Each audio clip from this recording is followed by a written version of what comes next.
giant population, so let's just not pretend it's a couple of guys on the History Channel. Oh, no. They're the ones on the History Channel. The rest of you, you're sitting at home and you know what I'm talking about. Well, let's talk about Project Bluebook. It was a systematic study of unidentified flying objects, or UFOs, conducted by the United States Air Force. The project aimed to determine if UFOs posed a threat to national security and to scientifically analyze UFO-related data. Now, it was established in 1952 under President Dwight D. Eisenhower and was officially terminated by 1970. And today, Project Bluebook remains a significant part of UFO history. We've now seen evidence of the first black holes. Whoever thought we'd actually ever see a black hole? Now we have. They're real. We have celebrated Air Force pilots testifying before Congress. We have a new openness about this history. Well, coming up, we're going to speak with the son of the man who ran Project Bluebook for the government.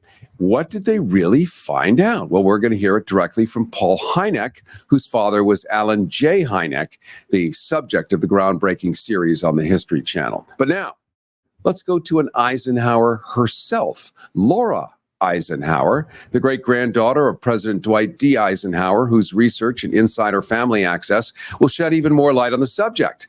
Laura Eisenhower is a researcher. She's an author, an astrologer who's presented her work worldwide. Her specialty is what is called exopolitical information. We'll get into what that is. All about the Eisenhower administration that has been largely held in secrecy. She's going to touch on the military-industrial complex and share some of her great-grandfather's stories. Laura Eisenhower, we want to welcome you to Rethinking Heroes. Hey, good to be here. Thanks for having me. We are thrilled to have you here. I don't have Eisenhowers on every week. I don't have Nixons on. I don't have Clintons on. We talk about them, but it's great to have the real deal here. Our radio listeners and viewers are probably most familiar with your great-grandfather's cautionary line, warning Americans of the military-industrial complex, still played in black and white, still played all over the place, still one of the most recognizable phrases. Perhaps you could walk us through what that means to you, having grown up as an Eisenhower insider. Yeah, well, I didn't get a whole lot of information from my family members. It was definitely my own journey. And not to say that there wasn't an enormous amount of information they had about Eisenhower growing up very close to him while he was in office. But the rabbit holes connected to UFOs and ETs has really been where my focus has been. And not something that we all talked about. I think it really had to skip a generation. So what I've discovered is, that speech was very, very telling. And there are things that are coming to light now that make it a lot easier to understand what this warning was about. There was an unconditional surrender agreement that took place in 1952. Bluebook was in 1952, but Eisenhower wasn't president till 1953. So he inherited all these infiltrations within these three-letter organizations, MJ12, and everything about the whole ET technology exchange with the Greys had nothing to do with him. And he's been blamed for that. So with an open mind and just really dedicated to the truth, through synchronicities and a lot of just amazing circumstances, I was able to uncover a lot more than I expected as far as what really took place. So that warning, basically was to give us enough to go on, to know that we need to be a knowledgeable and aware citizenry to really understand what is going on. This war on consciousness, social engineering, mind control, geoengineering, weather manipulation, and these nefarious beings, the darker agenda and the roots of it. So his contact was with like Val Thor. He created the Earth Alliance. He petitioned the Guardians and created Ike's Force and the White Hats. So he put the positive military branches into place to safeguard us in these times. And also my agreement with him was to come in and help blow the lid off of some of these things, which I discovered through literature and documentation that people presented to me during my lifetime. So I put that all in my book. And so the warning is really, we did not really win the war. And for us to win this war, we need to win the war from within and really break free from all the different tactics being used on our minds and our emotions to steer us down an artificial trajectory that is engineered. So I'm just going to jump in only because a lot of what you just said is brand new information for people, and they haven't heard the terms MJ12. Is that what you said, MJ12? And other things. We do know about geoengineering. We know it's real now. Finally, after all these years, we know it's real now. So a lot of what you're saying, we're finding out, and it might be 5 years from today that we find out how real it is, just like we're finding out that UFOs, now known as UAPs, are definitively real. Whatever that means to whoever. But we've also been asked to have open minds, and we see Air Force pilots spotting these things. None of them are insane. These are like focused, stand-up, military grade guys. Not funny. They're not stand-up comedians. They're pilots, highly trained pilots. And the same thing is when astronauts report these things, it has to be taken seriously, although it was always brushed under the carpet. Your charge as a family member and your life's work has been to expose and make people more familiar with this. So maybe you can share with us one of the most intriguing discoveries that you've made regarding exopolitics. And let's first define what is exopolitics and President Eisenhower's administration. Well, exopolitics is really understanding the larger picture when it comes to extraterrestrials and UFOs and a more galactic kind of landscape and how that relates to secret space programs and understanding, technology exchanges. There's been a lot of false narratives that have covered up what really took place, and they knew that a time of disclosure was going to come. So I really feel exopolitics is the study and analyzation of these kind of topics. And understanding, what we're dealing with, what species of ETs are working with our governments, but also our genetics. What does our dormant DNA hold? It's not junk.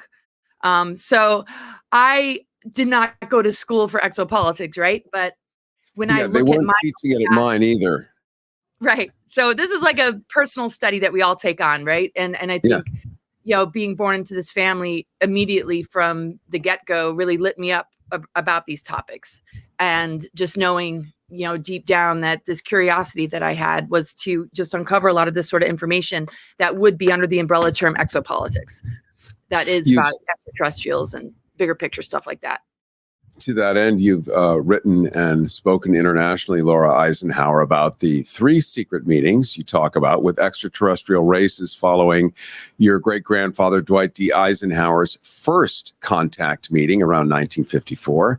President Eisenhower is said to have signed something called the, and I'm going to pronounce it badly, I'm going to call it the great-granddaughter treaty. Yeah, but that did not happen. So there's updated information, and that's why my book, I figured, did not come out until recently, because I needed to get the rest of this information. I was talking about that because that's what I heard, and I'm like, okay, well, this conversation needs to be out there. Not to say that I was there and I would know, but okay, here I am connecting dots just like a lot of people. This is what I've researched. This is what makes sense. And then I met the senior advisor to the Earth Alliance that said Val Thor worked directly with Eisenhower, and he warned about the Nordics and the Greys. The first contact was not, Eisenhower signing treaties was not Eisenhower. That power was divested into the hands of MJ12, and this shadow government began to grow. And help us with MJ12, because not everyone knows what that is. So it's a group of individuals that basically manage the whole technology exchange with extraterrestrials. They're part of, I would say, the shadow government, the cabal, what we would call deep state. There are many different levels and compartmentalization when we look at all of that. That in 1952, an unconditional surrender agreement took place, which really took the power away from the president. There was like 20 levels of top secret information that was not accessed by the president. But through the help of Val Thor, he was able to understand what really took place. So Admiral Byrd tried to invade the Nazi underground base in Antarctica, and the Nazi occupation there, that did not go well. And then in 1952, that's when the UFOs flew over the Capitol. This was when there was an unconditional surrender agreement. That was actually what they are claiming to be the great-granddaughter treaty. That was when the real technology exchange happened. And that actually was that had already happened in 1929, in the 1930s and 40s. But what we hear is that there was just this great-granddaughter treaty in 1954. In actual fact, in 1954, Eisenhower invaded Dulce underground base to try and take out the Greys. So they don't want you to know this. They want to blame the well-intentioned man that's not a part of this bloodline. Background is Mennonite farmers. He lived very, very close to the land. He's actually German ancestry. So you see a lot of false narratives being steered. And so I'm kind of like born to like just have the windshield wipers as it all comes being thrown at me, kind of like answered to this. Like, what did your family member do? And so without being biased, I just explored. And this is what I ended up discovering from the senior advisor to the Earth Alliance. So when we look at disclosure related topics, we want to make sure it's connected with the Earth Alliance. There's a lot of benevolent seeming beings, part of the problem reaction solution game with their advanced technologies that we have to be very careful of and very discerning about. So I think that was also the warning, because military industrial extraterrestrial complex, congressional complex, and all of the members of Congress were a part of this unconditional surrender agreement. So I think that was what he was alluding to and warning us about. But that information could not be shared until now. And that was safeguarded as these positive military branches doing their projects, doing their missions. And we hear about the white hats and this and that. But he signed an executive order saying that if things got too far, that participants of Ike's Force would be able to begin to blow the whistle on this so that we would know what we were up against. We're talking to Laura Eisenhower, the great-granddaughter of President Dwight D. Eisenhower. She's a researcher, author, and an astrologer who has presented her work worldwide, focusing on the military-industrial complex and exopolitical information. That would be basically the political nexus between us and whatever extraterrestrial forces, beings, whatever, that communication. And she's talking about the Eisenhower administration that has been largely held in secrecy, asking everyone to have an open mind, including me, because my mind is so sealed tight like the butthole of a tiny rabbit.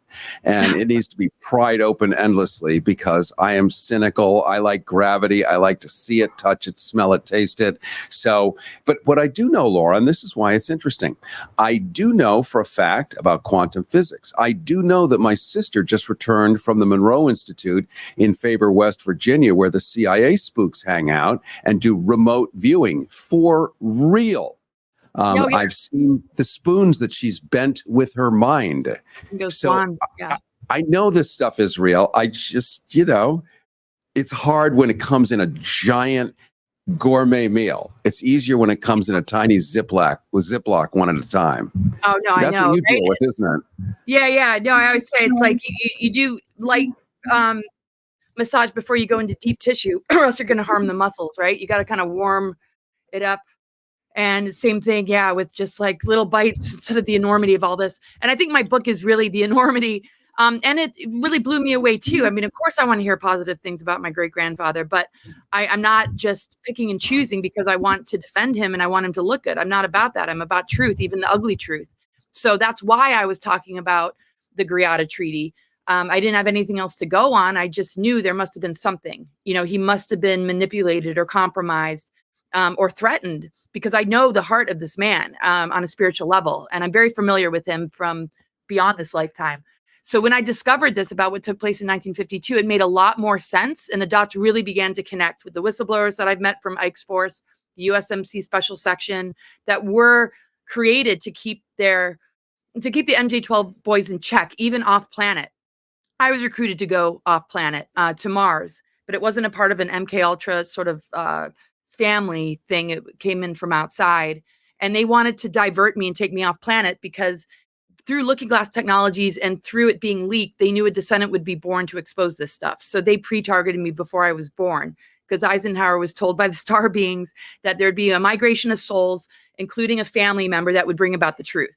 So this is written in a book that was handed to me. And so some people might be like, wow, she's kind of full of herself. And I'm not, quite the opposite. But I'm like, all right. I mean, obviously I have this mission. So it's a lot to swallow that, we didn't win the war. We know there's a war on consciousness. We know there's indoctrination, social engineering. We know our children are being massively targeted with gender confusion, and that our food is tainted. And there's a lot of engineered psyops and false flags and a lot of trickery and fakery. And this is what we need to wake up to. And once we do, our creative energy is no longer being siphoned and used to battery up these engineered timelines. We have the power to call that energy and power back, because we have the power. They're vampiric and they stole the power. And when we call that back, we can be on a completely different trajectory, and also switch on dormant DNA and begin to connect with guardian races, higher beings. But they're not going to do it for us. So this is why it's so important that we all kind of wake up and know what we've been dealing with. And I compare it to the red flags that you see in a relationship that you want to believe in, and then you discover it's deceived you. And it's uncomfortable to face that reality when you invested so much into it. But we have to be courageous enough and willing enough to unplug, because it's using us. Well, and that's why in relationships, we like to bleach our red flags white. And that way we can go into denial and, push it off for another month. And then it gets worse and worse. It's exactly the same thing. And it's funny. I think when we're listening to this, we're hearing sort of familiar musical notes. They just sound a little different, but it's the same rhythm that we've heard. Look at Star Trek, the idea of being able to lay someone in a bed and get their general vitals. It's real now. Half the stuff on Star Trek is real now. Much of these things of science fiction are real now. And so it just kind of takes a different form. I've led cultural tours to the outback in Australia, particularly to Uluru, also known as Ayers Rock, which is a massive monolith in the middle of 1,000 miles of red sand. I mean, nothing grows there. It might rain, never. Yet the Ununu people have been living there for the past 60,000 years. Some of the only humans never having bred with others and look the way we all did 60,000 years ago uniquely. And until recently, and then they were discovered in the late 1800s by the British/Australians. Maybe you could elaborate on the significance of what you call the 13th gate activation at this very place I'm talking about, Ayers Rock or Uluru, in the outback of Australia. Yeah, well, it's part of the planetary grid network. It's a sacred site that is connected to the 13th gate, which is the mother arc. And the anchoring of the mother energy back on the planet connects, to this. And when we see that, it connects with all other stargates on the planet. So when we look at the stargates and we look at the planetary grid network, our DNA is a replica of that. And we're moving into a shift that is beginning to switch these dormant aspects on, as the planet is clearing these stargate energies of reversal grid technologies that have put it in a spin that has been symbolic of the inverted pentagram and Satanism and inversions that we see. So these corrections are why this is a prophesized window period called ascension. And that mother energy really got anchored back around 2010. The sun started to move through the 13th sign of Fiacus, right? So that connects to the 13th gate and the return of the mother. And that is not separate or disconnect from the father. It's really about the divine template, the tree of life template. And the reversal grid puts it in like the tree of death. And these, reversals, digression of humans, separation from soul matrix into new world order. And this ascension window, though, is anchoring this energy. And if we can awaken and be in alignment with it, we're going to notice that the frequency fences and the seals in our DNA dissolve. We move through gatekeepers and manipulations that would want to keep us enslaved and in a mindset that does not go through these growth periods and initiations, but instead gets hijacked into belief systems that are inverted, because that's all they have to keep it alive. On a planetary scale, in the planetary system, these corrections have happened. The Venus transits are a part of this. That has formed a perfect pentagram that are the corrections of the ether element. And the ether element is connected to the 13th gate and the mother energy, the breath of life. That's why they wanted us to, all that and that level of manipulation. So funny enough, Uluru, my uncle, Richard Bradshaw, protected that sacred site from tourism and was a lawyer for the Aborigines there and protected the name. And so that's a very interesting thing I found out about my family member, later on, and then the significance of this particular site. So yeah, when we look at the planetary grid network and nature, we're so much more connected than we can possibly imagine. So when we look at ascension, we're moving into the soul matrix. We're moving into the capacity. Laura, I'm just going to jump in. I'm just going to jump in because it's radio and people get in and out of their cars and, they sort of can't keep up. So I just need to reintroduce. And let's just shift over to another area. We're talking to Laura Eisenhower, the great-granddaughter of President Dwight D. Eisenhower, researcher, author, and astrologer, who's presented her work worldwide, focusing on the military-industrial complex and exopolitical information about the Eisenhower administration that's been largely held in secrecy. When you get her book, you can check out much of this stuff as it's broken down in a way that will make more sense than a kind of a rapid-fire radio version, but at least think of this as the hors d'oeuvre before a giant entree. Let's finish before we jump off to our next guy, and we're going to talk a little bit about veteran suicides here on this upcoming Memorial Day weekend. But let's talk about Area 51. That's probably the single most famous concept in anyone's head. And who better than you to give us your sense on that?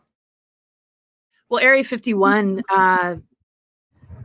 yeah, I mean, that's where there's multiple levels of projects going on. People that have worked there, expose this sort of thing. Same with like Dulce Underground Base, just all sorts of experimentation and reverse engineering of UFO crafts that they supposedly put in these places. I think a lot more goes on than we, can imagine. And I know Eisenhower wanted to order an invasion on Area 51, just like he did Dulce, but that one wasn't successful. The one in 1954, they lost, and he attempted to invade Area 51 because the whole question of the ET technology exchanges with the governments, he did not have any control over. He had no say. They would not allow him access whatsoever. So he was furious about that. Yeah, I mean, I wouldn't know who the best recommendations are of people to listen to about it because there's a lot of conflicting info, but I'm sure people are familiar with Bob Lazar and Dan Burrish and some others that, but I think there's multiple levels of what goes on in these areas, and it's considered like a reservation. It's got its own occupation in this particular state that is outside the jurisdiction of the state itself. So it's sort of like an alien reservation. It's sort of like the Vatican. Right. It has a sovereignty, much as our allegiance with Israel. It's a giant military dump for us. It's the biggest military base we have in the Middle East, and we're going to protect it. That's a conversation for another time, but we have relationships with certain things, and we give them a special status. We do things we don't explain why, and people do get confused. So I appreciate your having shed some light here. Give us the name of your book again so that people can look it up, check it out, find it.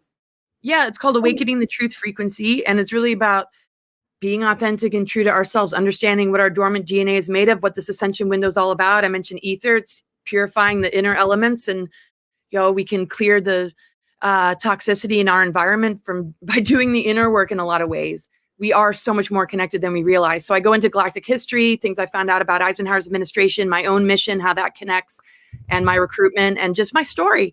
So you can get that on Amazon, and I will also have it up on my website soon if you want a signed copy. I'm just getting more and stuff. Google Laura Eisenhower, guess what you're going to find? Laura Eisenhower, because there's only one. So it's very easy. We'll make sure we put that on our Rethinking Heroes website as well, Laura Eisenhower. And I do want to thank you so much for joining us today. This has been so cool. I love this stuff. It's a treat. Oh, cool. Yeah, it's amazing to be with you. Thank you for having me. There are imposters, though, posing as me, so careful of them. All right. Thanks, Cary. All right. Thank you. Welcome to the modern times. Looking to earn more money online? Well, meet Kartra. That's Kartra, the ultimate all-in-one business platform that makes it easier than ever to boost your income. With Kartra, creators, coaches, and experts can turn their knowledge and services into profits. You can create pages and funnels that attract customers, build memberships that share your knowledge, automate your business to free up your time, and so much more. Kartra has every tool you need to grow your business in one place. And the best part? It's super affordable and easy to use. Are you ready to streamline and scale? Well, head on over to rethinkingheroes.com/money for a free 30-day trial. That's rethinkingheroes.com/money for a free 30-day trial.